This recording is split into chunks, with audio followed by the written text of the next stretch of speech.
Good morning mga boss, mga master. So ayan, meron tayo dito nga Honda City timing belt and engine performance palyado. Tapos ito, so Altera, ang problema nito ni sir ay walang charging. Nagpalit na siya ng bagong alternator, pinagawa yung luma. Tapos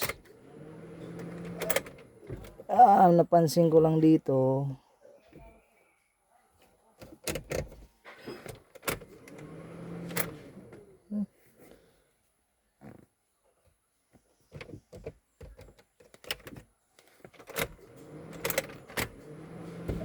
dyan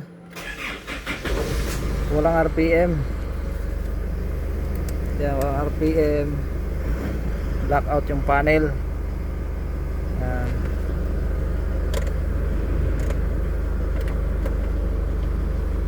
So yan, try natin kung kaya natin i-evaluate, i-diagnose yan, then i-repair.